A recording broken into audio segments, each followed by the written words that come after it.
எங்க ஊர்ல இவன் பேரு ஒப்புட்டுங்க. உங்க ஊர்ல என்னன்னு சொல்லுங்க? ஒரு குக்கர்ல கடலப்பருப்பு சேர்த்துட்டு, கொஞ்சம் மஞ்சள் தூள், கொஞ்சம் விளக்கெண்ணெய் சேர்த்து 4 விசில் விட்டு எடுத்துக்கலாம். அதுக்கப்புறம் ஒரு பேன்ல கொஞ்சம் கீ சேர்த்துட்டு, தேங்காய் துருவல் சேர்த்து நல்லா வதக்கி எடுத்துக்கோங்க. அப்படியே சேர்த்தும்போது சீக்கிரம் கெட்டுடும். அதனால தேங்காய் துருவல வதக்கி எடுத்துக்கலாம். பருப்பு நல்லா வெந்ததுக்கப்புறம் அதை நல்லா ஆற வச்சுட்டு, அது கூட சர்க்கரை இல்லைனா நாட்டு சர்க்கரை போட்டு மிக்சியில் கொரகொரன்னு அடிச்சுக்கோங்க. நான் உரல்ல ஆட்டி எடுத்துக்கிறேன். இதை ஆட்டி எடுத்ததுக்கப்புறம் நம்ம ஒரு பவுல் வச்சு அதில் கொஞ்சம் தண்ணி சேர்த்துட்டு, அதில் ஒரு பிஞ்ச் ஆஃப் உப்பு, கொஞ்சம் சோடாப்பு, ஒரு ஸ்பூனுக்கு மேலே நல்லா சர்க்கரை சேர்த்துக்கோங்க. நல்லா மிக்ஸ் பண்ணிவிட்டு சர்க்கரை கரைஞ்சதுக்கப்புறம் மைதா சேர்த்து நல்லா மிக்ஸ் பண்ணிக்கோங்க. அதுக்கப்புறம் ஒரு பிஞ்ச் ஆஃப் மஞ்சள் தூள் சேர்த்து நல்லா மிக்ஸ் பண்ணிவிட்டு சப்பாத்தி விட லூஸாக பிசைஞ்சுக்கோங்க.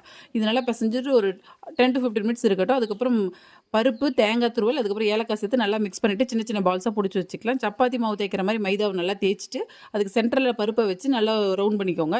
அதுக்கப்புறம் கல் ஹீட் ஆனதுக்கப்புறம் கல்லில் வச்சு நல்லா தேய்ச்சி விட்டீங்க அப்படின்னா, 2 சைடு கீ போட்டு நல்லா 2 சைடு வேக வச்சு எடுத்தீங்கன்னா ஒப்புட்டு ரெடி. ஒப்புட்டுனா மொத்தமாக இருக்கும், போலினா லேசாக இருக்கும். அது மட்டும் தான் என்னோட செயல் வித்தியாசம்.